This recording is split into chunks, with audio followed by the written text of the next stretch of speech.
Oke, yang sudah berkirim atensi ada Pak Sudibyo ya. Terima kasih informasinya. Kemudian ada Papa Afgan di Samong. Stay tune Senin berbuku ini sambil belajar request bentang jarak asmara. Oke deh. Nanti ya. Sabar. Sambil nyari lagunya nih ya. Melengkapi koleksi yang ada di sini ya, gitu ya. Oke, dilanjut lagi bacanya untuk kesempatan malam hari ini. Sudah sampai mana tadi? Oh iya ya, sudah sampai bagaimana kemudian perdagangan perak ya. Itu ternyata menjadi salah satu yang menggerakkan perusahaan Hindia Timur Belanda VOC ya. Pada tahun 1614 pada waktu itu. Nah, oke, lanjut lagi. Pecahan tembikar Ming yang tersebar di seluruh dunia ini menjadi bukti atas keberadaannya yang di mana-mana. Pecahan tembikar telah ditemukan pada ketinggian 4.500 meter di pegunungan Andes, di pantai Kenya, di pos perdagangan maritim Hindia Barat, di pantai Pulau Saipan di Samudra Pasifik, tempat Nostra Senora de la Conception tenggelam dalam kecelakaan kapal yang dramatis. Porselen Tiongkok ditemukan di Asia Tenggara, Suriah, Irak, dan juga Mesir. Skala manufaktur Tiongkok sangat luas. Pada abad ke-18, Jingdezhen, kota porselen Tiongkok dengan populasi 1 juta orang, memiliki kompleks terdiri dari 3.000 alat pembakaran. Orang Tionghoa memahami pasar dan cepat beradaptasi. Mereka memproduksi bejana dengan kutipan dari Al-Quran untuk konsumen dari Utsmaniyah dan peralatan makan yang dihiasi lambang kebesarannya untuk Manuel I, Raja Portugal. Sejak tahun 1530-an, kaum bangsawan Portugis dapat memesan layanan makan malam sesuai spesifikasinya sendiri. Pada saat itu, bangsa Portugis telah mengimpor 40.000 hingga 60.000 keping dalam setahun dan kaum bangsawannya memakai barang ekspor utama Tiongkok lainnya, sutra, dan minum teh ala Tiongkok. Pada tahun 1580-an, setidaknya sudah ada 6 toko di sebuah jalan di Lisbon yang mengkhususkan diri pada penjualan porselen Tiongkok. Nah, pada bagian ini kita bisa membaca ya bahwa ternyata Tiongkok memang dari dulu luar biasa ya dalam hal perdagangan global. Nah, tadi yang menarik itu ketika melayani konsumen dari Utsmaniyah. Mereka bisa saja nih memproduksi bejana dengan kutipan Al-Quran. Wis gila, keren dari dulu memang ya Tiongkok nih. Nah, pada awal abad ke-17 muncul kebangkitan perekonomian dunia dan perak adalah mata uangnya. Dalam lukisan Vermeer yang menggambarkan seorang perempuan di rumah Delft memegang sebuah timbangan dari sekitar tahun 1664. Dia tampak sedang menimbang perak, persis seperti yang diamati oleh Gaspar da Cruz tentang apa yang dilakukan oleh orang Tionghoa 1 abad sebelumnya. Ketika misionaris Jesuit Matteo Ricci menyerahkan peta dunia kepada Kaisar Ming pada tahun 1602, The Complete Geographical Map of 10,000 Countries. Peta itu bukan hanya menunjukkan benua Amerika kepada bangsa Tionghoa untuk pertama kalinya. Peta itu pun menandai lokasi Potosi. Dolar perak Spanyol, koin dari Treasure Island, menjadi bentuk perak yang paling portable, mata uang dunia. Turunannya adalah dolar Amerika Serikat.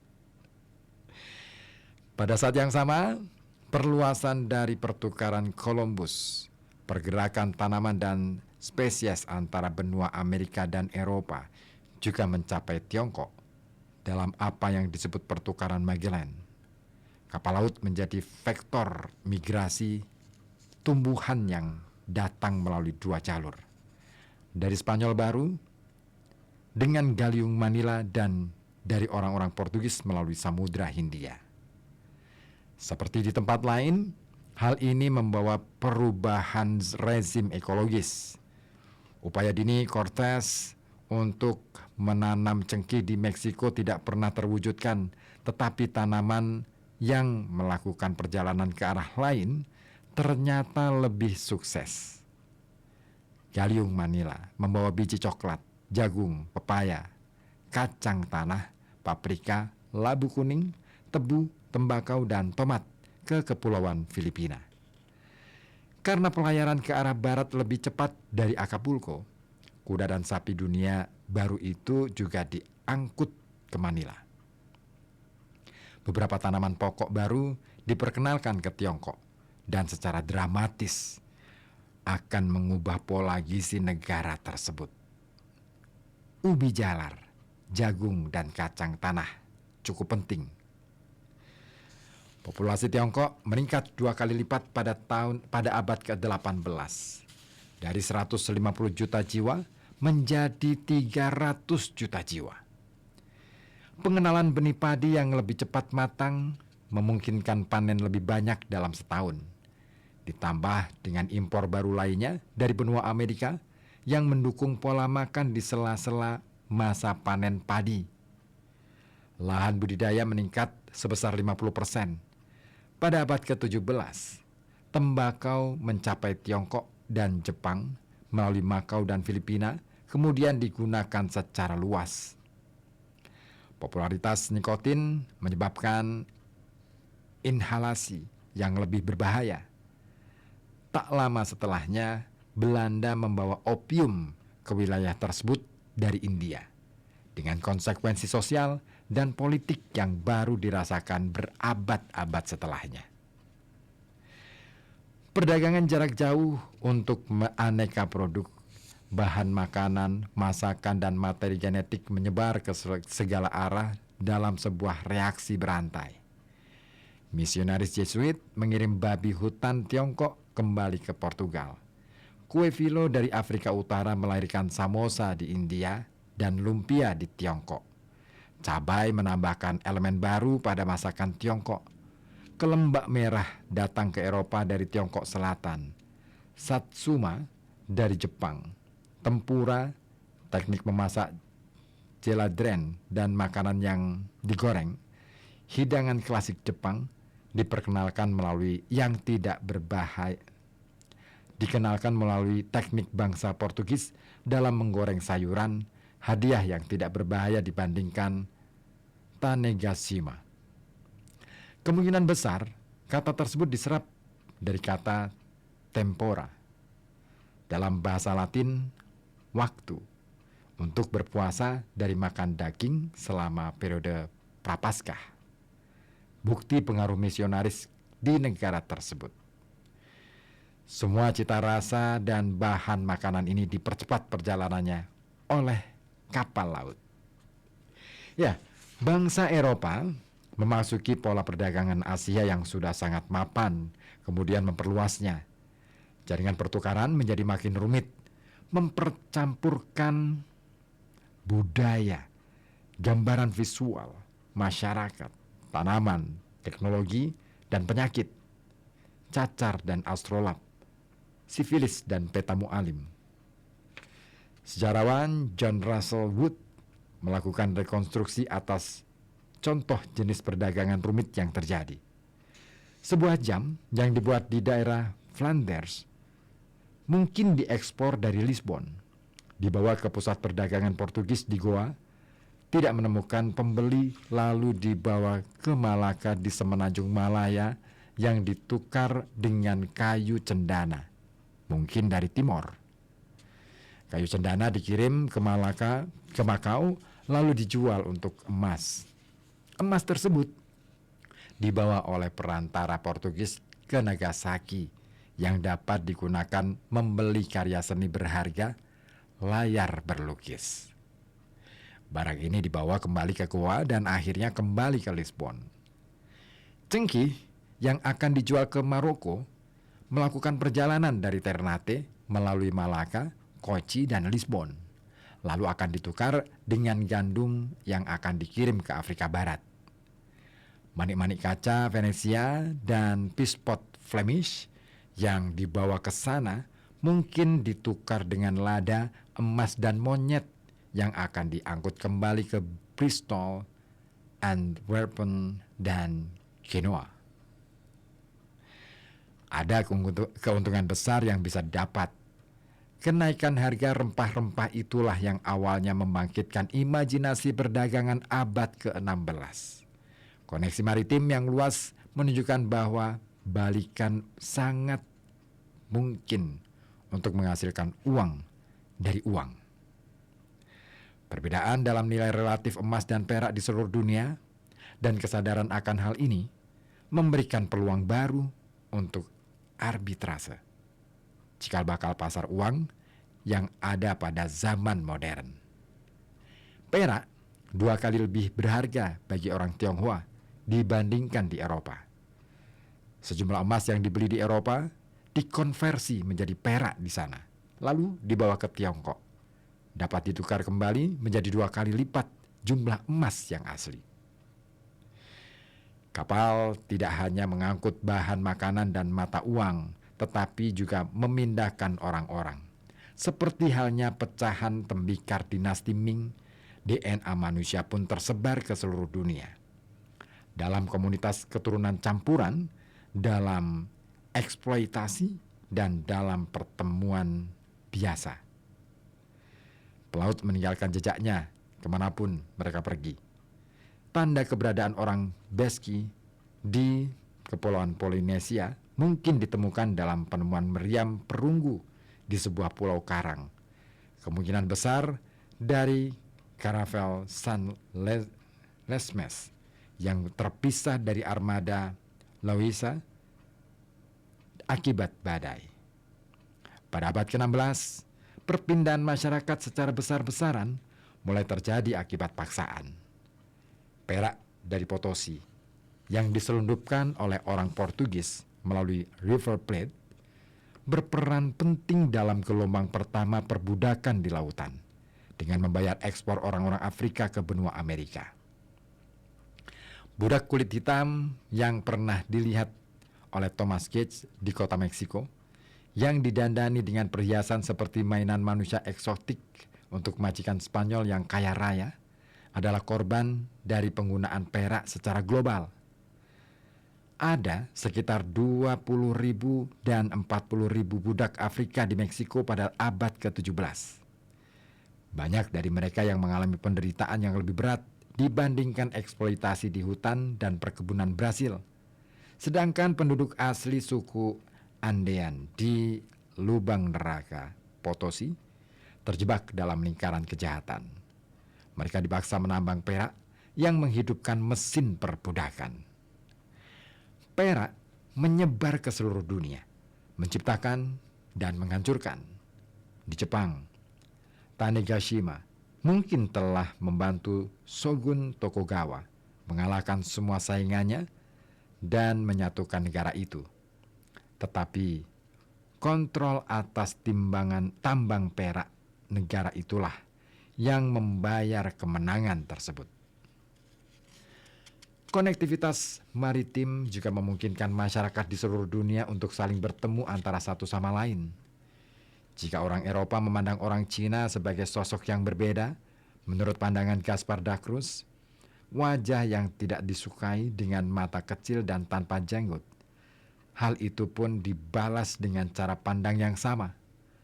Orang Eropa adalah makhluk jelek dengan mata bulat yang berjanggut. Orang Jepang mempelajari Nanbanjin dengan cermat. Pada layar lipat yang dilukis indah, mereka dengan teliti menggambarkan kapal-kapal orang asing, celana panjang mereka yang menggelembung, dan topi aneh dengan detail kocak, mengejek tingkah laku dan hidung besar mereka, serta penampilan aneh para misionaris Jesuit yang bertubuh tinggi dan berjubah hitam. Di seluruh dunia perdagangan, lukisan dan artefak mencerminkan kesadaran transhemisfera baru. Banyak dari budaya yang dikunjungi orang-orang Eropa menghasilkan karya seni hibrida. Patung Bunda Maria dan bayinya yang terlihat menyerupai orang Tionghoa. Kotak gading ukiran dari Sri Lanka yang memadukan dewa-dewa Hindu dengan representasi raja-raja Eropa dan gambar dari Dürer. Para bangsawan Portugis di atas tandu dalam karya seni Goa dan duta besar mereka dalam miniatur Mughal. Salib, perunggu Benin, dan tentara Eropa dengan senapan dan busur silang. Wadah garam terbuat dari gading yang diukir secara rumit yang dihiasi dengan kapal layar barat. Kejeniusan para pengrajin Tiongkok, kemampuan mereka untuk meniru dan beradaptasi dengan pasar, sudah melegenda.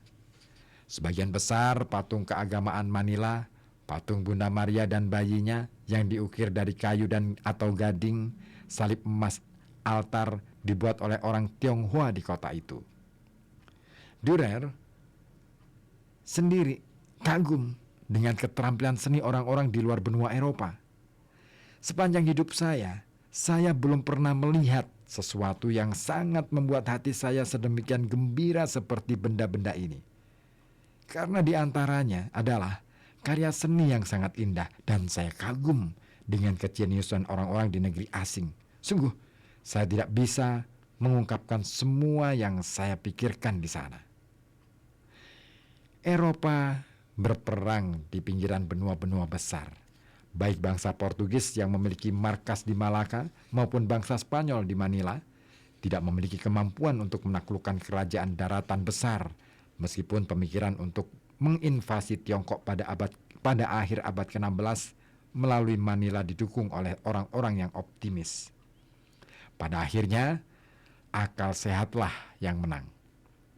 Philip membatalkan pemikiran itu. Dia sudah kehilangan armada Spanyol saat mencoba menginvasi Inggris dan tidak berminat untuk berinvestasi dalam kebodohan lebih lanjut. Di atas semua itu, abad ke-16 adalah era informasi. Mesin cetak Eropa memproduksi peta dan globe, ribuan kisah petualangan, keberanian, penderitaan, dan kematian. Kisah-kisah menakjubkan, lautan cerita, dan suara manusia. Bangsa Portugis memiliki seluruh genre narasi kapal karam, sejarah tragis lautan. Namun terlepas dari ramainya eksploitasi, eksplorasi, Tiongkoklah yang duduk di tengah-tengah dunia dan menjadi negara yang akan memenuhi berbagai kebutuhan dan industri Eropa. Sampai era revolusi industri, jangkauan negara-negara besar Eropa hanya terbatas pada kepulauan dan daerah pinggiran kekaisaran daratan besar itu. Bangsa Spanyol dan Portugis bertempur dalam perang rempah-rempah miniaturnya dan bertengkar memperebutkan garis Tordesillas khayal sepanjang sebagian besar abad itu. Apa yang memulainya dan menghidupkan seluruh mesin penjelajahan Eropa adalah aroma rempah-rempah dari pesisir pantai Maluku yang sangat mengembirakan ahli botani Portugis, Gracia da Horta. Persaingan orang-orang Iberia berakhir dengan tiba-tiba dan terjadi lebih dekat dengan negaranya, yaitu di medan perang di Maroko pada tahun 1578, ketika obsesi bangsa Portugis dalam memerangi umat Islam berujung pada bencana. Dalam satu hari, Raja Muda Sebastião dan sebagian besar kaum bangsawan Portugis disapu habis dalam pertempuran Alcázar Quibir. Setelah perang itu, tanpa adanya keturunan langsung, terjadilah krisis suksesi. Pada tahun 1580, Raja Philip menjadi penguasa Spanyol dan Portugal. Persaingan antara kedua negara itu berakhir sudah, meskipun kepentingan perdagangan kedua negara itu di Asia tetap terpisahkan dengan cermat. Sering berjalannya waktu, garis Tordesillas, omong kosong yang sudah dipahami itu akan menyusut menjadi tidak berarti lagi dan lenyap, hanya meninggalkan jejak samar-samar di peta. Pada tahun berikutnya, bangsa Portugis diusir dari Ternate. Seru juga ya, semakin kesini.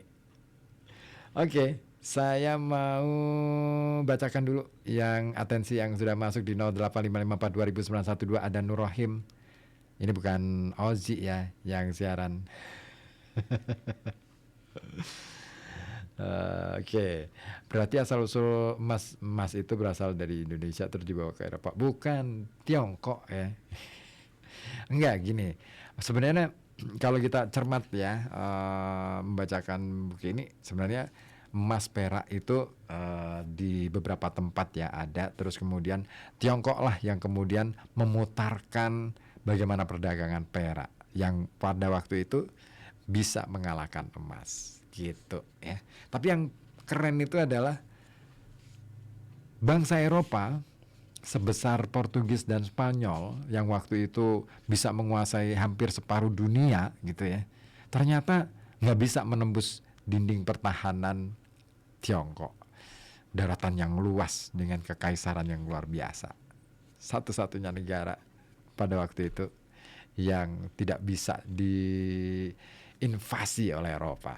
Nah kita mau nggak mau ya harus mengakui deh ya, sejarah memang begitu.